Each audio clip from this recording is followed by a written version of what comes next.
Tá.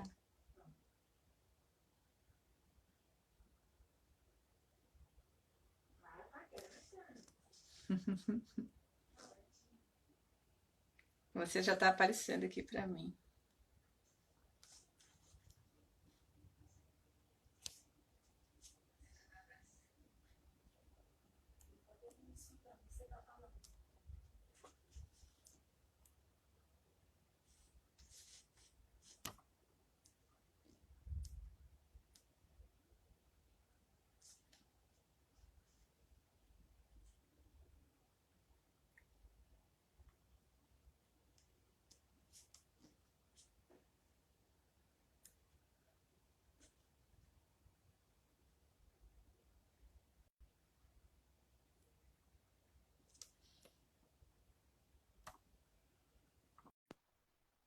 Vamos lá, gente.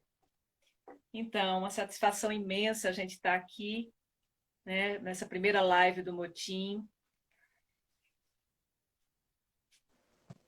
Essa é uma proposta, a gente tem aqui a Janaína, né? Já está chegando aqui pertinho da gente, mas antes eu queria fazer uma apresentação, né, Jana? Conversar um pouquinho, explicar um pouquinho como é essa proposta dessas lives. Então, a gente está inaugurando agora, né, essa proposta desse grupo.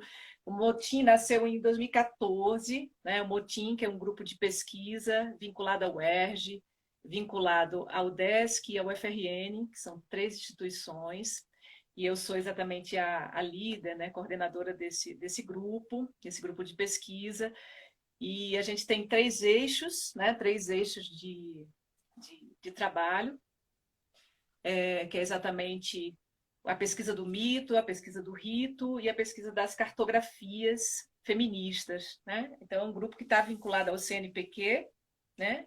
E à Universidade do Estado do Rio de Janeiro em especial, que é a universidade a que eu sou vinculada. E esse grupo, né, tem se destacado por um caráter que é interinstitucional, gerando discussões, pesquisas, também na Universidade do Estado de Santa Catarina, como eu falei, a UDESC, e a UFRN, que é a Universidade Federal do Rio Grande do Norte. E isso acaba diluindo, né, fronteiras acadêmicas que separam o Nordeste do Sudeste do Brasil e constrói, do Sudeste e do Sul, né, construindo pontes entre artistas, pesquisadores, na circulação dessas discussões artísticas acerca da mulher, dos arquétipos femininos, das questões de gênero, de racialidade e de diferentes feminismos que norteiam as lutas de mulheres em solo nacional.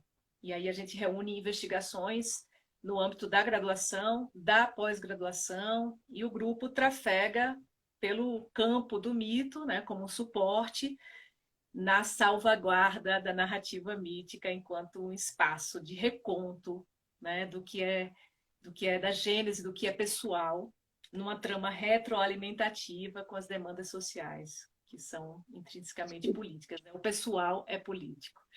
E a gente vai começar, né, essas lives, esse jogo de lives, porque na verdade a gente vai andar com essas lives até julho, início de julho, então toda segunda e terça às 20 horas a gente vai fazer esse encontro.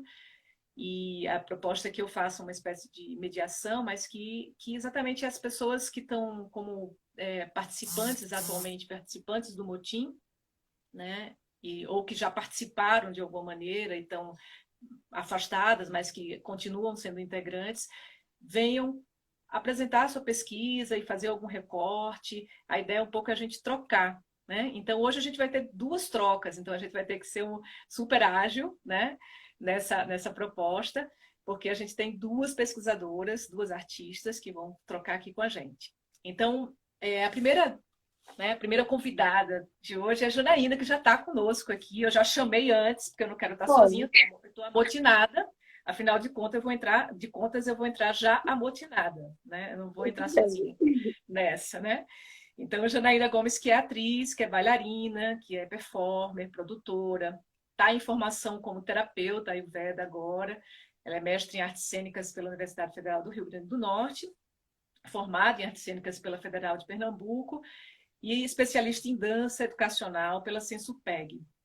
Ela também é criadora do espetáculo Mimadre, além de professora de expressão corporal em 2 escolas de rede particular de ensino em Recife, né? Sua pesquisa abarca os campos do teatro, da dança, da performance, do improviso, da dança-terapia e da saúde integral. Dedica-se a investigar diariamente como as experiências de vida do artista podem interferir, colaborar e dar sentido ao seu processo criativo. Como produtora cultural, teve projetos aprovados no Funcultura de Pernambuco, no Prêmio Funarte de Dança Klaus Viana, aquele prêmio maravilhoso que a gente tinha, como tantos outros, né? Tantos outros que a gente tinha num período mais democrático.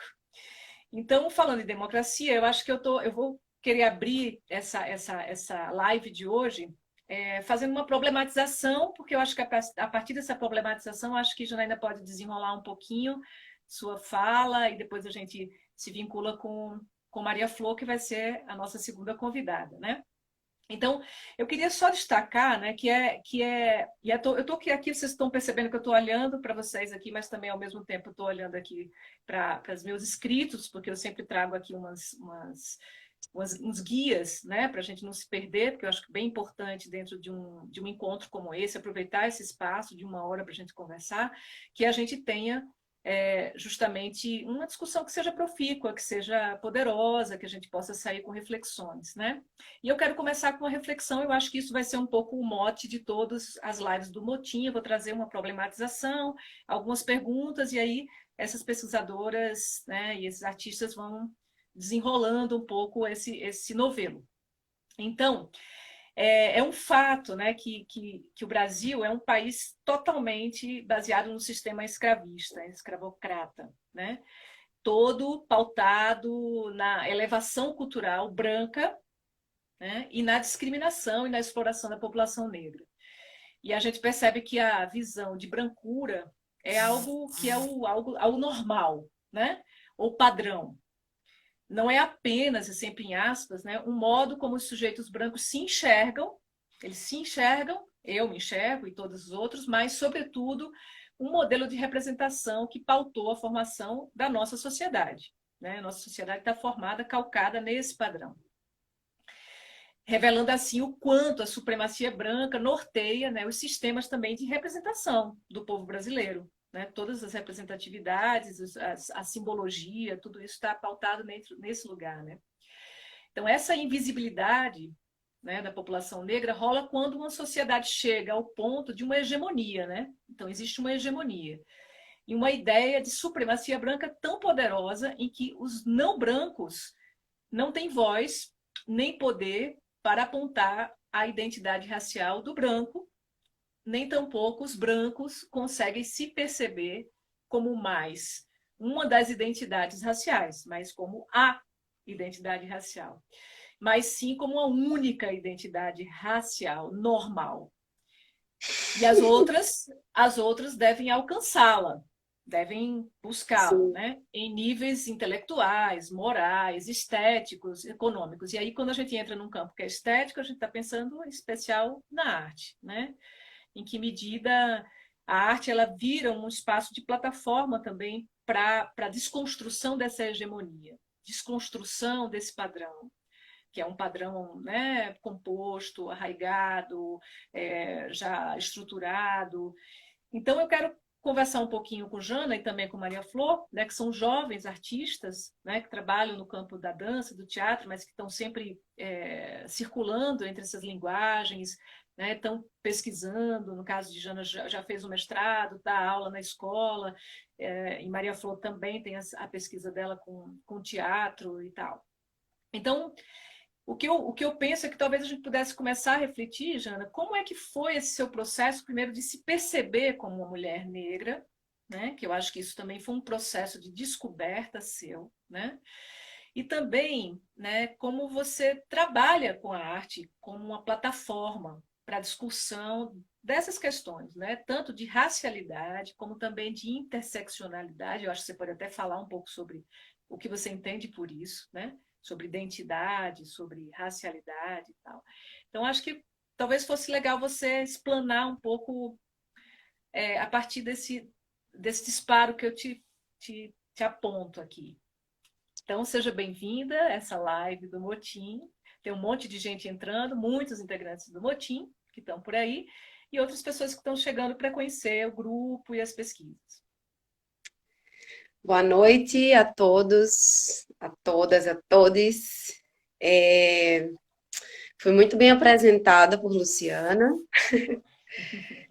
então eu já vou começar falando que eu tenho minha companheira Maria para chegar aqui já já, mas esse processo de me descobrir enquanto mulher negra, ele não foi um processo que chegou com a arte na minha vida, né? Então, eu, por muito tempo, atuei enquanto artista sem essa consciência, sem esse olhar mais aguçado. Eu entrei numa companhia profissional de dança aos 16 anos de idade, mas essas questões, elas não eram faladas aqui, elas não eram discutidas, pouco se falava sobre isso nessa época. Então, eu fui percorrendo um caminho de arte desse lugar da hegemonia, desse lugar, e sem entender o que acontecia comigo em alguns espaços, sem entender muito bem o porquê algumas formas de tratamento eram diferenciadas, tentando encontrar respostas e muitas vezes me culpabilizando por isso. Dizendo que eu que não sei me colocar, ou que eu não sei falar, eu não sabia falar, ou que... Então era um processo do outro apontar o erro e eu não entender muito bem que erro era esse e eu me culpabilizar por um erro que nem eu mesmo sabia. E fiz a universidade e era tão louco que eu nunca percebi, mas assim, o curso de artes cênicas da Universidade Federal de Pernambuco não tinha professores negros. A única professora negra que chegou a me dar aula foi a Naná Sodré, do grupo Poste. Ela me deu aula de iluminação. E ali foi um primeiro gatilho. Eu fiz, olha só, Naná aqui. E foi quando eu comecei a dizer assim, nossa, realmente, nenhum professor meu aqui é negro. Só que essas discussões começaram a aumentar muito quando eu entrei no mestrado. E aí chega a Luciana, e chega o Motim. Na verdade, eu entrei no mestrado falando, meu tema, meu processo era sobre um espetáculo que eu fazia num grupo, num coletivo chamado Coletivo Cênico Tenda Vermelha, e um espetáculo que eu fazia parte se chamava Cara da Mãe, da qual Luciana Lira dirigiu e também orientou essa minha pesquisa, que tinha como mote a metodologia em arte, então eu falava do processo. E em momento algum, nesse espetáculo, eu me colocava como uma mulher negra que estava em cena falando sobre a maternidade. Eu só colocava a maternidade em questão. E quando eu entrei na universidade, começaram a pipocar. Eu comecei a conhecer pessoas, assim, entre elas pessoas muito importantes como a Rocio, que é uma pesquisadora mexicana que fez parte da minha turma do mestrado, e ela chegou falando muito sobre esse processo de descolonização. E aí foi quando eu comecei a abrir o olhar. A Camila Duarte, que vinha com questões políticas muito arraigadas e muito preciosas, e a gente se tornou muito próxima. E a Daniela Beni, que tinha uma pesquisa em cima de Ansan, em cima de questões da dança afro, né? E da cultura africana propriamente dita. E ali começou um despertar muito grande, e nesse despertar, paralelamente ao mestrado que estava acontecendo, aqui em Recife eu me juntei a outros artistas e fundei o que se chamou Carne, que é o Coletivo de Arte Negra. E esse coletivo produziu dois eventos que foram cruciais assim aqui para a cidade de Recife, que foi o primeiro Fórum de Performance Negra daqui e o Palco Preto. Eu tive nessa primeira edição e na segunda edição do Palco Preto. E a partir desse processo, juntamente com o mestrado, eu acho que esse gatilho, essa descoberta veio muito com a junção desses outros artistas pretos aqui em Recife dessa forma da gente se juntar e dizer, não, vamos criar aqui o coletivo, vamos falar sobre a gente. Isso veio muito forte, inclusive isso meio que me desviou um pouco do caminho da pesquisa do mestrado. Não sei se não lembra, mas eu ficava tão preenchida mesmo desses assuntos que eu deixava a pesquisa de lado. De repente eu voltava, Luciana, e começavam a vir muitas questões, assim, muitos questionamentos, né? Que eu não tive como colocar na minha pesquisa de mestrado. Eu não cheguei a colocar. Cheguei a colocar um pouco da minha trajetória, e a minha trajetória, por eu ser uma mulher preta, ela é uma trajetória que, por si só, ela me coloca num lugar que é esse lugar que estou aqui agora. Então, como a dissertação é autobiográfica, não tem como fugir disso. Lá está a trajetória, lá está todos os processos, né? E também nesse processo de me entender negra, eu fui entendendo quantos bloqueios tinham na minha mente, né? Porque eu fui educada a não ocupar os espaços, fui educada a ficar no canto. E isso é um exemplo muito grande de quando minha mãe, porque ela aprendeu assim também, quando eu disse para minha mãe que iria fazer faculdade, eu sempre digo isso, inclusive está na dissertação. Quando eu disse para minha mãe que eu iria entrar na universidade, que eu queria fazer artes cênicas, ela fez assim: mas isso é lugar para gente rica. Isso não é lugar para você. E aí eu, contrariando tudo, entrei na universidade. E quando eu me propus a fazer o mestrado, veio novamente isso. Em alguma instância, mesmo eu lutando contra toda essa questão que psicologicamente, inconscientemente fica, porque no inconsciente a gente tem resquícios desse lugar, não é para mim. Então, eu entro na universidade e não me sinto segura em falar, não me sinto segura em ir para os congressos. A Luciana acompanhou um pouco isso, a Carla, do quanto de insegurança eu tinha em comunicar o que eu estava aprendendo em processo, ou que eu estava pesquisando. Era um grande problema para mim. Principalmente nesse lugar de mulher negra, que ela também está num lugar que é muito de uma mulher que é agressiva, né? De uma mulher que é revoltada, de uma mulher que quando se posiciona, ela está num lugar de muito feroz. Então isso também me calou por muito tempo, né? Me calou e depois eu, enfim. Essa é uma questão de quando eu me descobri enquanto mulher negra. E aí, como é que você. Aí você fez a segunda pergunta é como é que eu uso essa plataforma, né?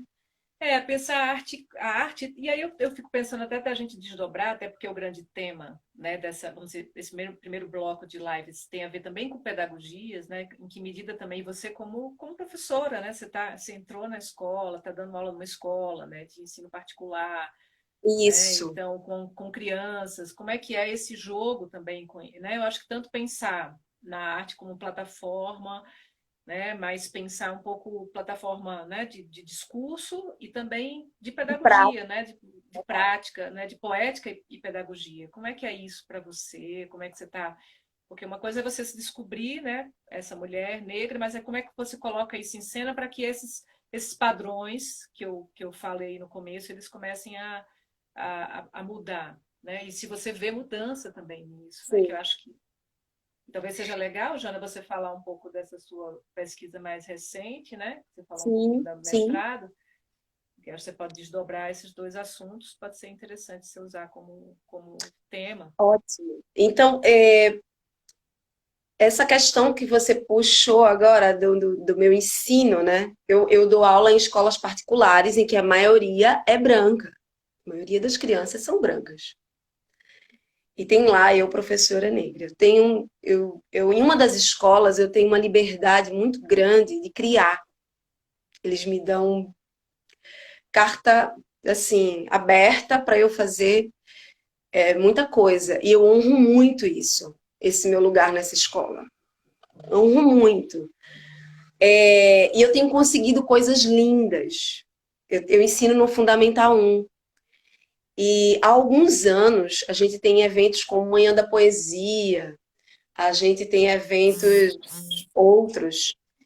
E eu estou lá há um certo tempo e eu venho acompanhando a mudança da escola, a mudança de visão da escola, perspectiva da escola.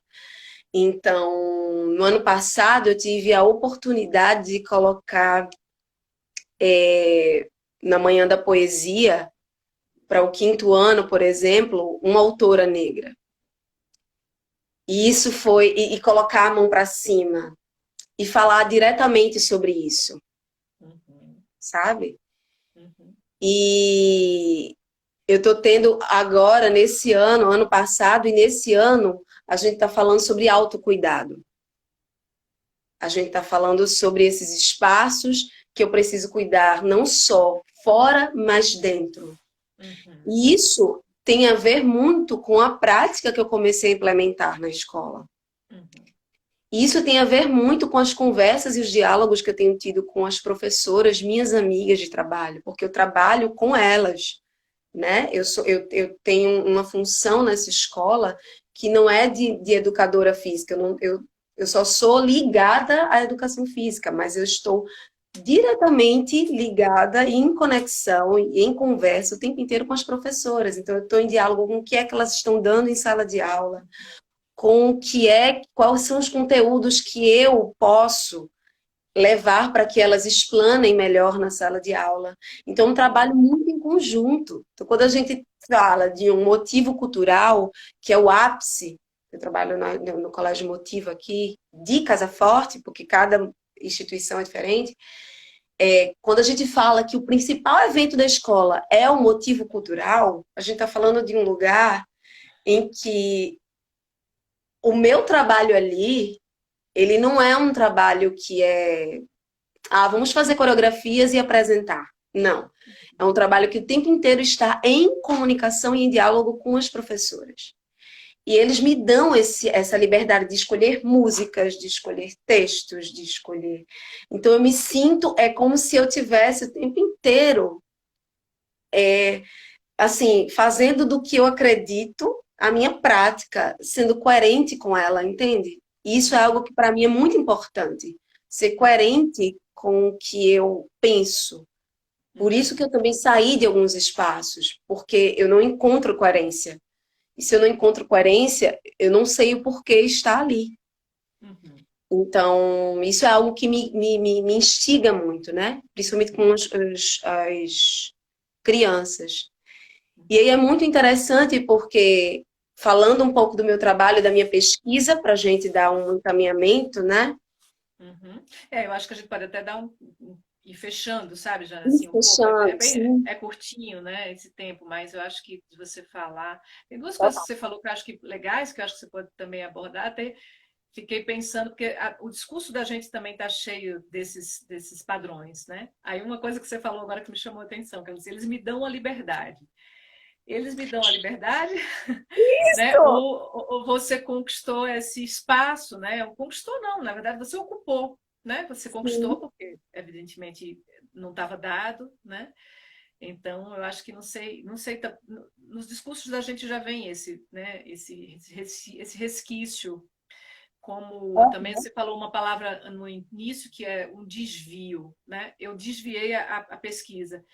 E, na verdade, quão é necessário a gente criar esses caminhos, esses desvios, né? Prestar atenção nesses ruídos, nos desvios, porque às vezes a gente está indo por um caminho e esse caminho, opa, isso aqui tem algo para eu olhar aqui também, e que, na verdade, são questões bem fundantes, né? Esses desvios são importantes. Mas que trazem muitas inquietações também, né? Isso, claro, e aprendizado. Trazem muitas inquietações. Nos desvios estão os aprendizados, os ruídos. Exatamente. É movente isso, né? Mas quando eu falo de eles me dão liberdade, é muito interessante isso que eu falei, né?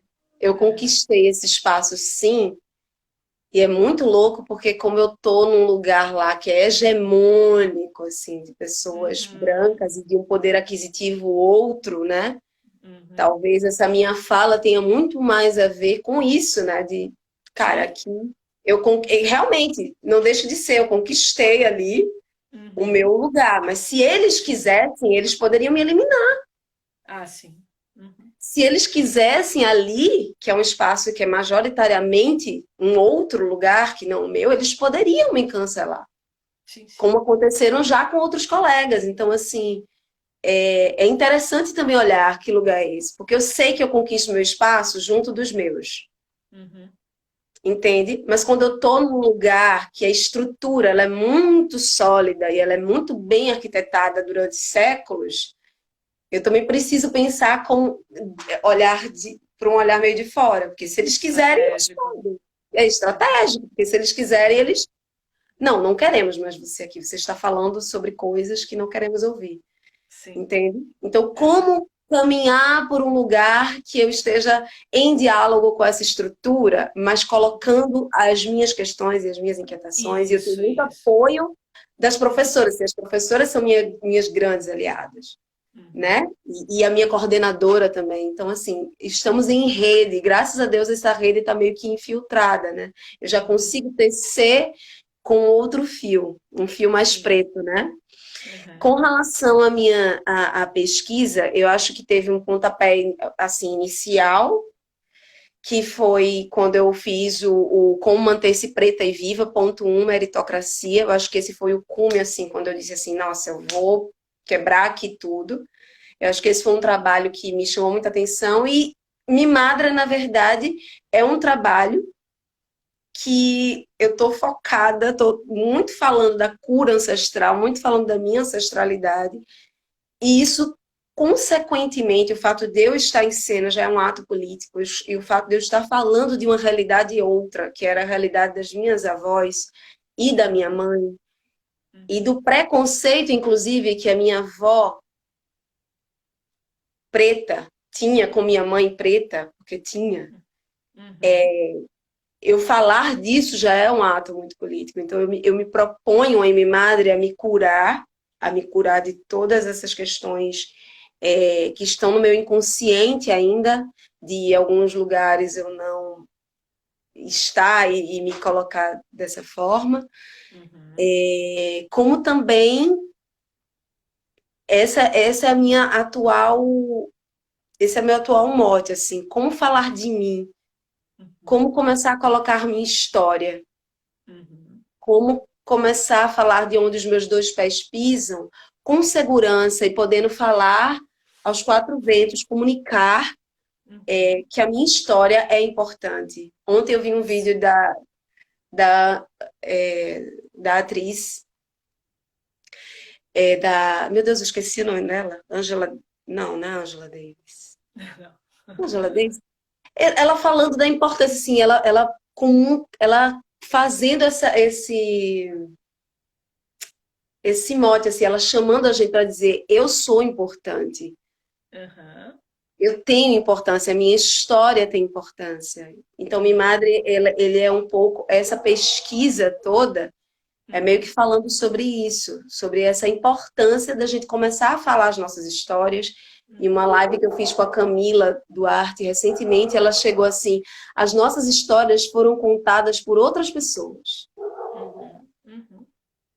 Inclusive essa história, Janaína, essa Janaína, muita gente conhece pela boca de outra pessoa. Angela Davis mesmo. Isso, eu estava certa, Ah! então. Era a Angela Davis mesmo. Obrigada. E muitas pessoas conhecem uma Janaína que não fui eu que falei, que não é a partir da minha história, da minha experiência. Muitas pessoas conhecem uma Janaína pela história e pela boca de outras pessoas. E isso é importante a gente, enquanto povo negro, a gente começar a se conectar e a se firmar. Quem Uhum. é que vai contar a minha história? Quem tem esse direito, Uhum. Uhum. sabe? Sobre o que é meu, como existência, como jornada mesmo. E aí é isso. Hoje em dia eu estou muito focada nessa ideia de que o que está, nada está separado, o que acontece no micro acontece no macro, o que acontece em mim, nas minhas inconsciências, na minha consciência, no meu autoconhecimento, eu coloco também na minha arte, porque ela não está deslocada disso. É realmente uma questão que se retroalimenta, como você tão bem falou, e como a metodologia traz Uhum. isso, né? Então, Cara da Mãe foi um portal, a metodologia foi um portal para eu poder desbravar tudo isso, sabe? Você trazer para mim memórias ressonantes e a partir dali a primeira cena de Minha Madre surgir, Uhum. eu estou falando de memória. E como é Uhum. importante para nós, povo negro, que saímos de um lugar ou outro, que fomos arrancados de nosso lugar, a gente não sabe de onde veio, como é importante a gente falar de memória, como é importante a gente falar desse lugar, né? E que Uhum. a metodologia trouxe isso um pouco e disparou. E é isso. Jana, a gente, assim, super agradece, né? Porque acho que é isso. Na verdade, a gente vai dar continuidade à conversa com Maria Flor, né? Porque a gente vai ter que ter esses espaços aí divididos. A gente fica muito feliz. Eu acho que, de alguma maneira, assim, vamos dizer assim, que acabam sendo conceitos, né? Que a gente foi desenvolvendo dentro, a gente vem desenvolvendo dentro das pesquisas do Motim, essa ideia de racialidade, interseccionalidade, identidade, memória, né? Acho que são termos que estão aí, né? Jogando, que a gente está jogando, E que tem a uma. gente está vivendo, Isso, e quando a gente vai para a academia, a gente precisa organizar um pouco esse pensamento, ou quando a gente vai para uma prática dentro da escola, como é que a gente vai dar visibilidade, a gente vai promover visibilidade desses temas, dessas pessoas, né? ô Então, Lu, e eu queria só apontar uma coisinha para fechar, me despedir para claro, Maria entrar. sem Quando dúvida. você me Uhum. convidou, e eu quero muito falar isso aqui, porque eu acho importante se falar isso aqui. Quando o Sim. Lu me convidou para falar sobre artistas pesquisadoras pretas, eu fiquei assim, Lu, primeira coisa que eu disse, estou insegura, porque diante da minha vida, né? Eu sou mãe solo, tenho que trabalhar, tenho que fazer milhões de coisas, eu estou sem tempo para ler, para adentrar. Uhum. E Lu fez assim, Jana, fala da tua história, fala de você. E eu queria muito falar sobre isso, porque isso é uma realidade de artistas, talvez de artistas pesquisadoras pretas, Uhum. né? Desse Sim, lugar exato. da gente tentar remar contra uma infinidade de afazeres, uma infinidade de marés para poder ler, para poder estudar, para conhecer autoras negras, para poder se debruçar em pesquisa. Então, eu me Uhum. sinto muito honrada de participar do Motim. Eu já tentei sair uma vez, Luciana, venha-se embora. Eu estou agradecida demais, porque, Luciana, eu me sinto parte de um bando muito, muito unido. Então, gratidão. Passo a palavra para Maria Flor e Vamos agradeço a lá. todos que estiveram aqui. Beijo. Grata, Jana. Tchau, tchau. Fica por aí, né? Deixa eu ver aqui como é que eu vou chamar a Maria Flor. Ou ela se chama. Vamos ver Eu aqui. posso Deixa sair, eu... deixa eu sair aqui. sai aí, porque aí a gente. Isso. Agora a Flor tá por aí. Vem cá, Maria Flor.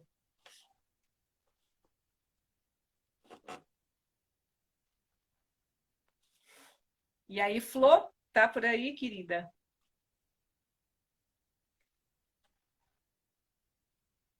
E aí, Flor? Oi, Lu, Oi, querida. Tudo bom? E tudo bem? aí? Ótimo. Vamos lá, né? Vamos conversar um pouquinho. A ideia é um pouco a gente conversar mesmo, a gente se juntar. A gente ficou aí esses meses, março, abril, meio que distantes, todo mundo escrevendo, todo e agora a gente se vendo, né? Que eu acho que é importante. Flor está entrando no Motim agora, né? Bem recente, é aluna de mestrado da UFRN. Muito legal você estar aqui com a gente, né? Ela é pesquisadora, professora, graduada no curso de licenciatura em teatro lá na UFRN. Eu acho que é bem legal a gente falar, é legal a gente começar um pouco essas lives assim com o Nordeste, né? São duas pesquisadoras negras do Nordeste, jovens, né, que estão começando a estruturar um pensamento, né?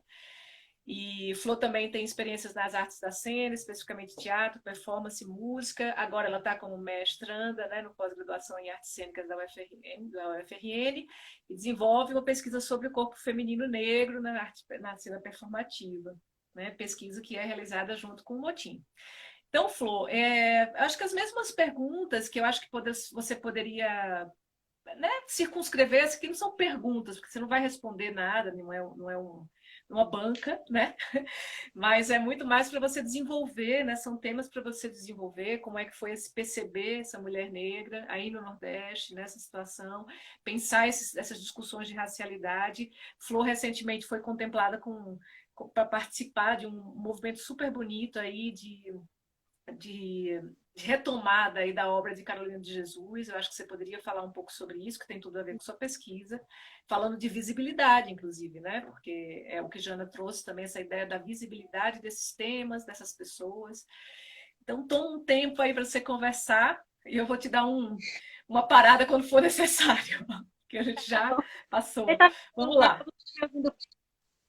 tá me ouvindo Tá. bem, todo mundo? Agora, Vamos agora lá. sim. Vai lá, Flor. Tá com Boa você. noite a todos. Boa noite a todos.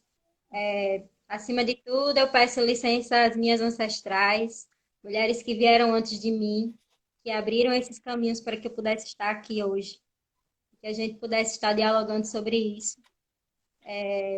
Muitas histórias, muito sangue, muita memória, e honremos esse espaço que ocupamos. Mas para ser mais direta no assunto, eu tô meio nervosa, porque esse negócio de aparecer é um negócio Tá nervoso, né, Flor? nervoso, mas vamos lá.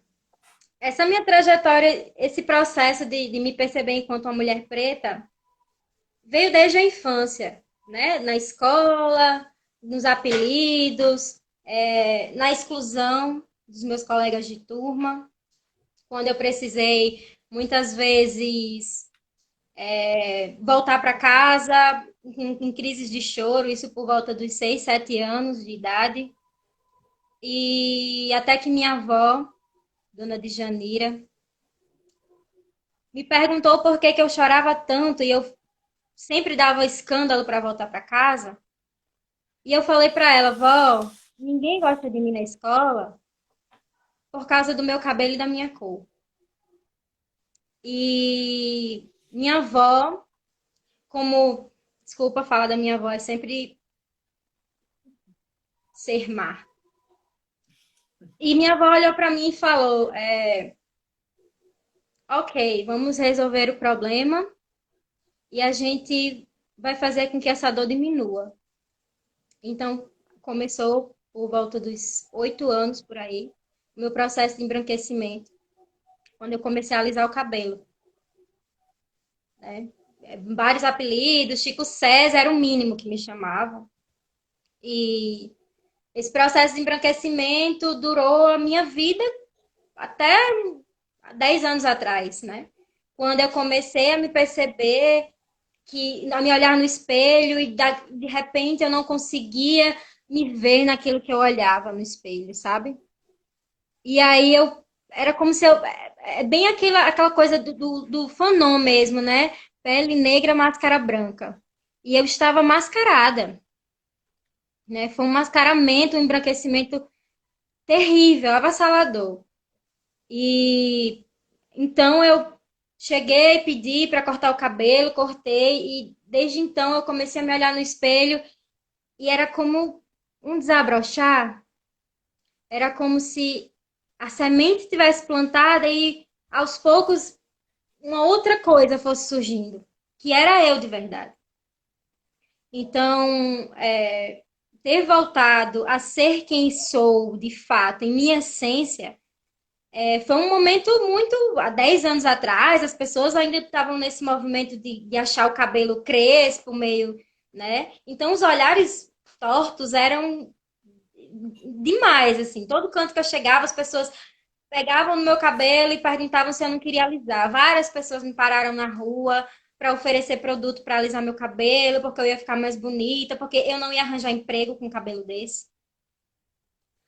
que eu tinha que me enquadrar de novo nesse cubículo, né, social.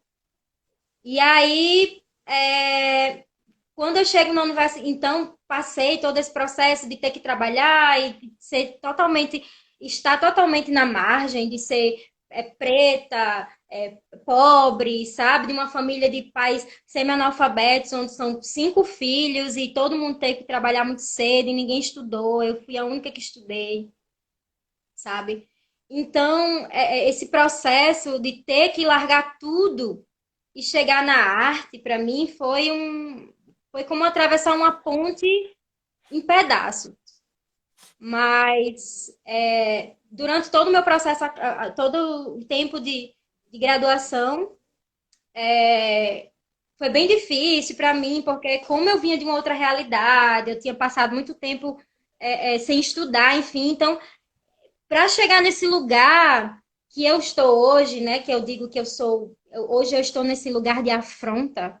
Eu hoje falo para mim assim que eu estou muito afrontosa, que eu tô zanha, sabe?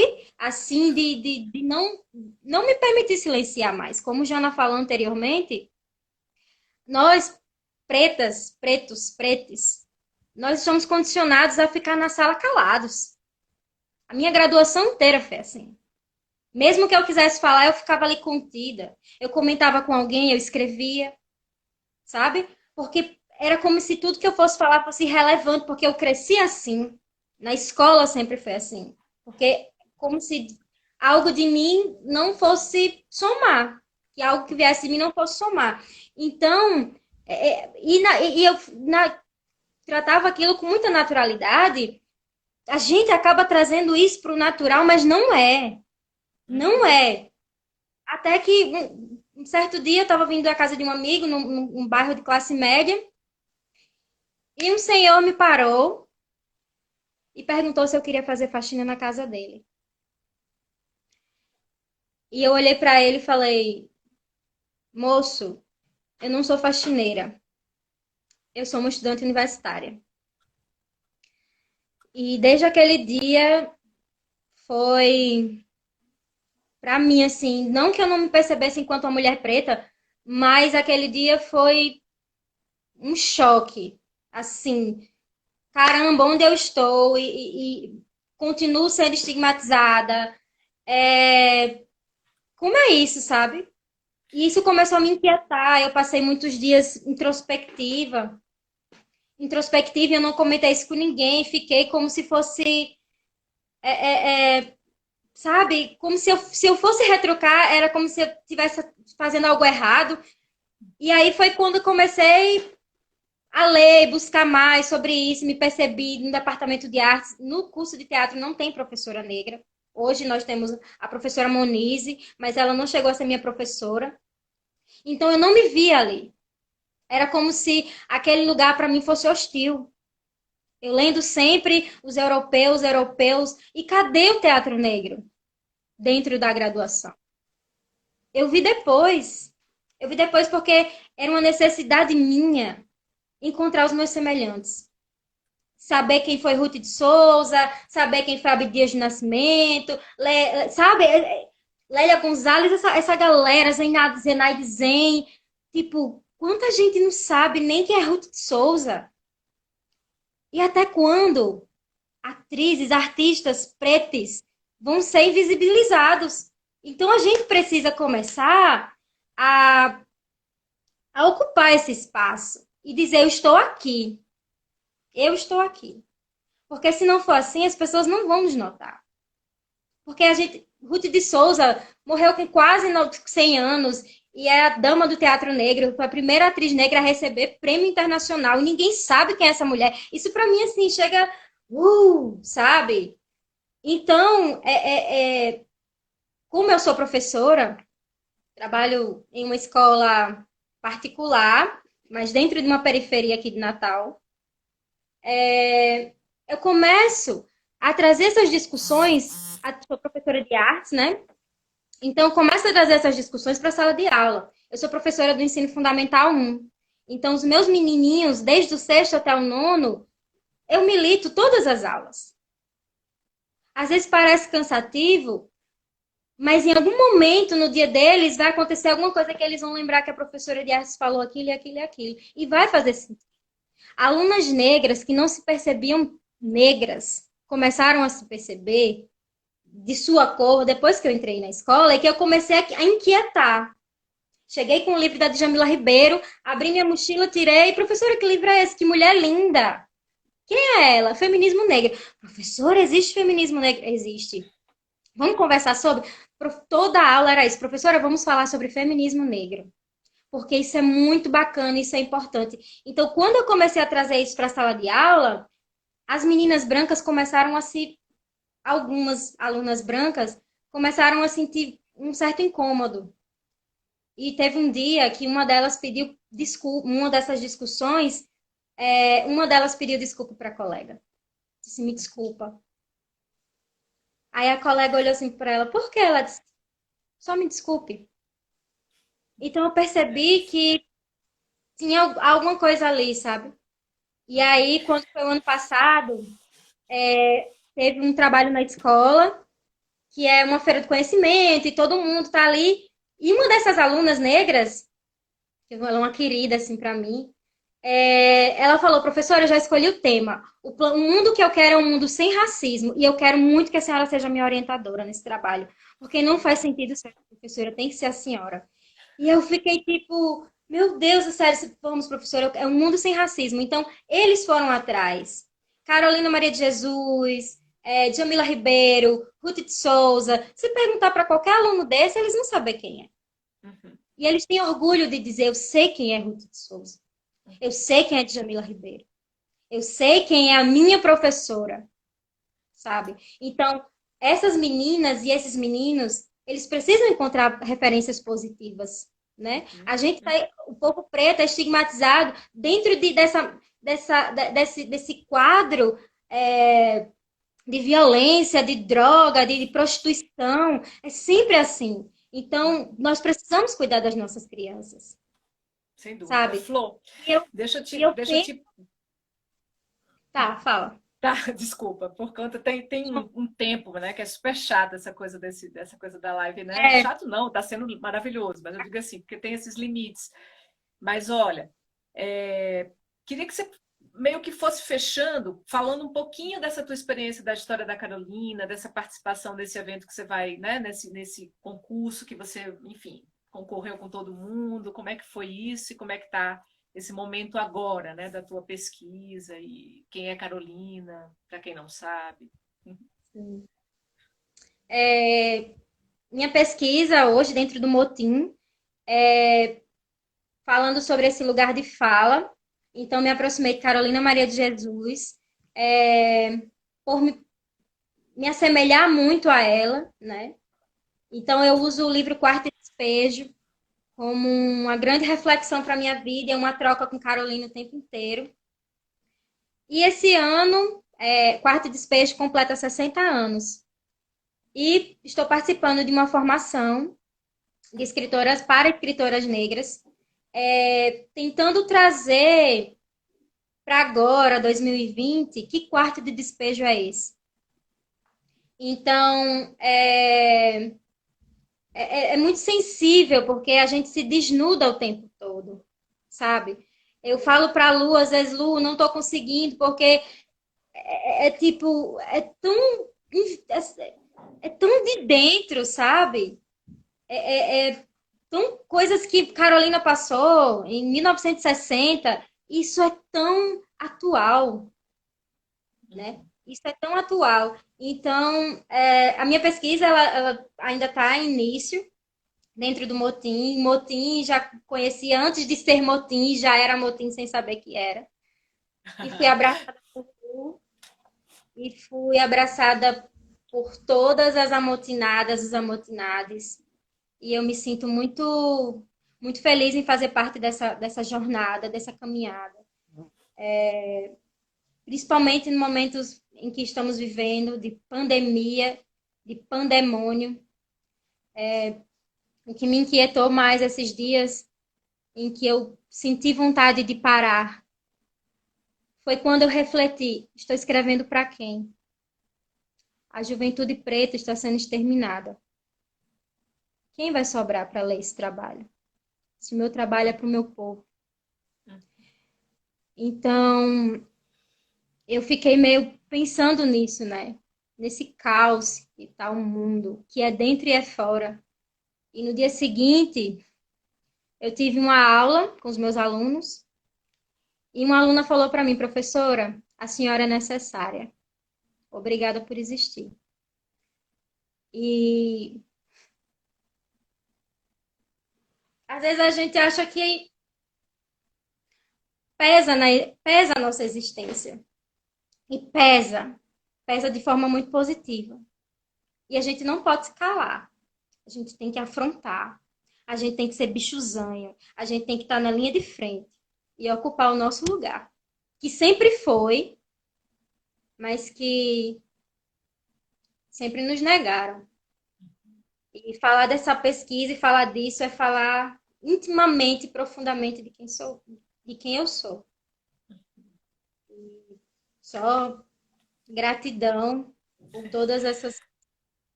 Flor, toda essa fala parte. desse, fala exatamente do concurso, porque eu acho que as pessoas podem ir te acompanhando também. Acho que é legal de falar, né? Acho que a Jana também pode escrever aí para a galera algum link, né, de acompanhamento dos trabalhos de vocês, como artistas, como pesquisadoras de arte, como professoras, né? Para contatos, Sim. né, de vocês.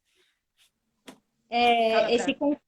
esse concurso, quem quiser acompanhar, tá tendo palestras online bem bacanas. A semana passada foi com a Zezé Mota, pela FLUP, Festival Literário das Periferias.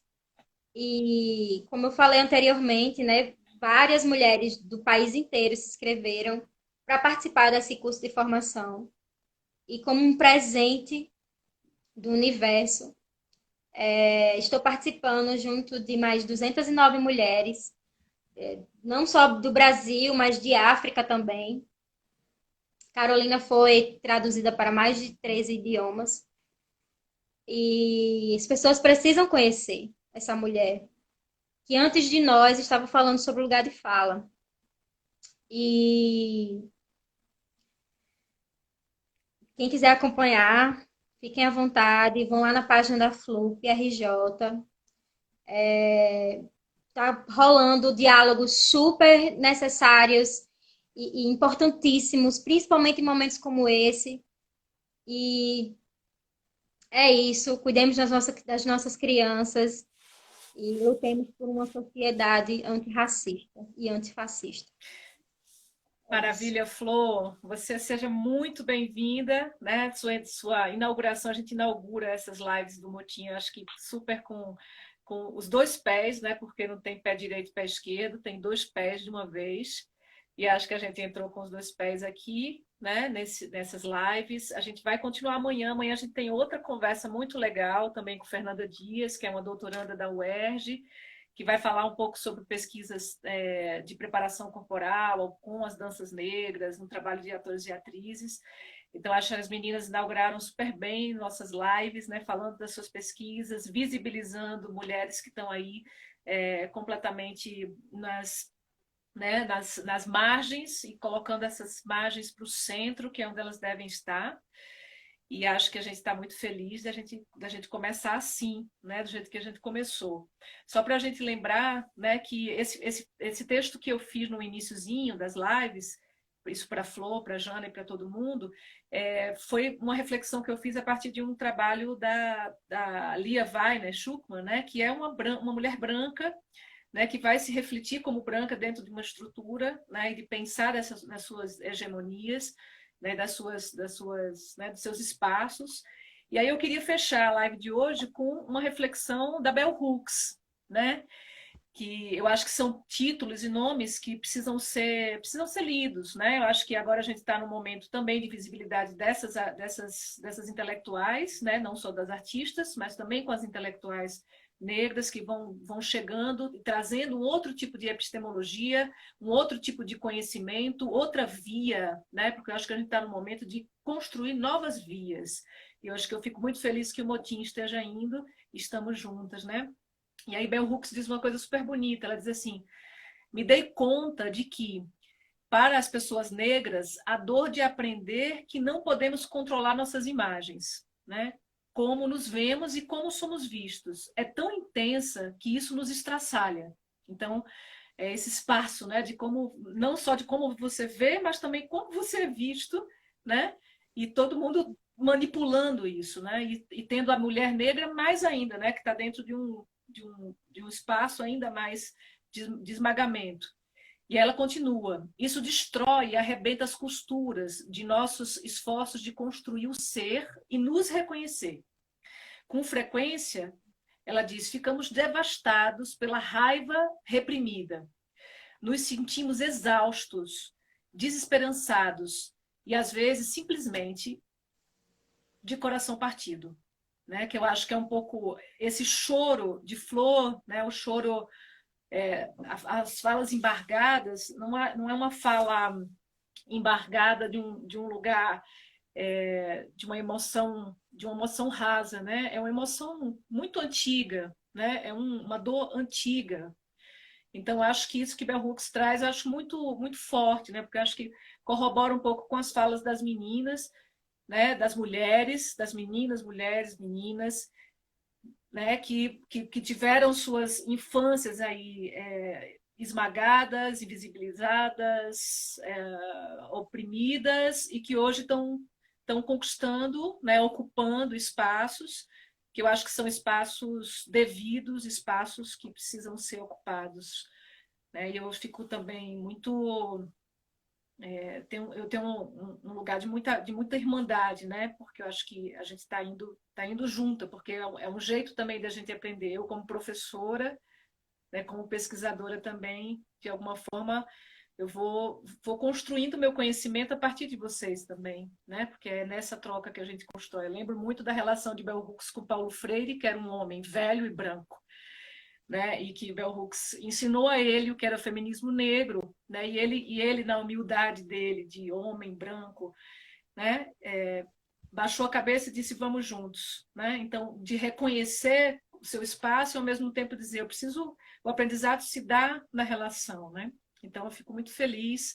Flor, eu queria que, já que a gente ainda tem mais 3 minutinhos, eu fiquei com tanto medo do tempo que corri aqui. Eu queria que você fechasse, porque eu não quero fechar, eu quero que você feche, eu quero que você feche tudo, você abra e feche. Fale o que você quiser falar nesse momento, a gente tem 3 minutos para conversar e alguém também. Eu acho que tem muita gente que está falando coisas aqui, mas muita gente do Motim, gente que está chegando também aqui, eu fico feliz. Né? Uma coisa que a Fernanda falou há pouco, ela falou assim, mais difícil, acho que mais ou menos isso que ela disse, ela falou, mais difícil são as estratégias, né? São as estratégias. Quais são as estratégias, né? Eu acho que quando a Jana estava falando, então, quais são as estratégias, né? E eu acho que você trouxe um pouco suas estratégias, Jana também. Fala, o povo está pedindo para você cantar também, Flor. O povo Então, pede. Eu acho que você pode falar um pouquinho e cantar para a gente fechar. só Temos quero 2 minutos. quero mesmo agradecer ao Motim, quero agradecer a Luciana, quero agradecer a energia dourada que cuida do meu ori. Para cantar, eu acho que vou cantar uma coisa que diz muito respeito de quem somos, povo do Nordeste. Canta. Por ser de lá, do sertão, lá do cerrado, lá do interior do mato, da caatinga e do roçado, eu quase não falo, eu quase não tenho amigos. Eu quase que não consigo ficar na cidade sem viver contrariar. Por ser de lá, não acertar por isso mesmo. Não gosto de cama mole, não sei comer sem torresmo. Eu quase não saio, eu quase não sei de nada.